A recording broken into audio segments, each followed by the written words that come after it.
At ari nga tayo mga idol sa center nila, Barangay Dila. At dinala muna ang aking dalawang anak para ipa-check up mga idol. Naudlot ang ating biyahe, imbis na maaga tayo makakabiyahe, may karamdaman yung dalawang anak ko, follow up check up ng bunso. At yung panganay ko inuubo, kaya check up muna mga idol bago biyahe.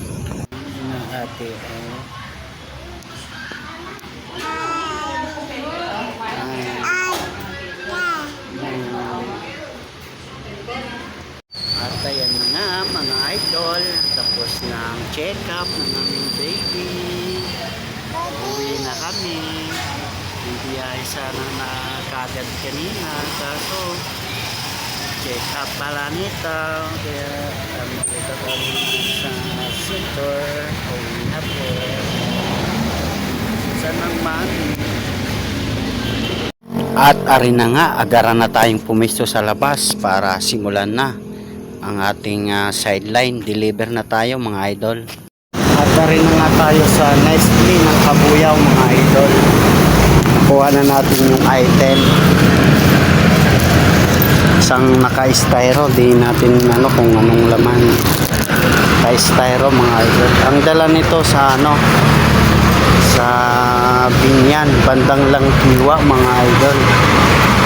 Kasalukuyan na yung umuulan, kailangan muna natin magkapote.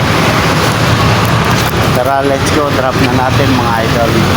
At ayan na nga mga idol, na-drop na natin. Dito lang pala sa may Mabolo. Dito lang pala sa may Kalat, so sa likod niyan Mabolo place pala dyan, malapit sa Intrigo.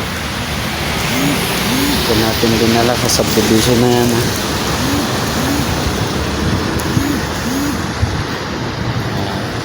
Ayan doon sa dito naman Patimbaw na yan dyan ganyan dyan na lang muna. Ang hirap mga idol sa biyahe natin, kaya dito na lang muna mga idol. Bye bye. Pagkatapos ng ating deliver mga idol, nakaapat tayo. Ito lang alas 4 at pili tayo ng mauulam, tilapia mga idol. 1 kilong tilapia ulam mamaya. Goods na, libre na ang pang-araw-araw. At tari na nga mga idol, nakabili na tayo 1 kilong tilapia. Parito ito mamaya, matik. Sarap sa prito. Tara, let's go na tayo mga idol. At para makapag-prito ng tilapia, pagkatapos pasok na. Saktong-sakto. Alas 4:30 na. 4:30. Tari na nga mga idol, prituhin na natin yung ating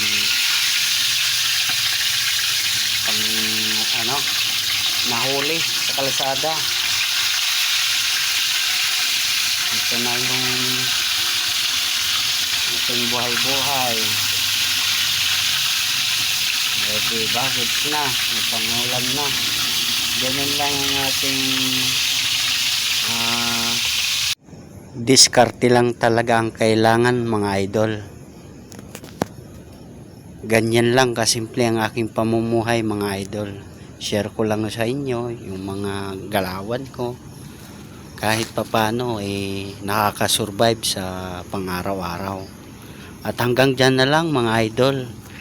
Bye bye.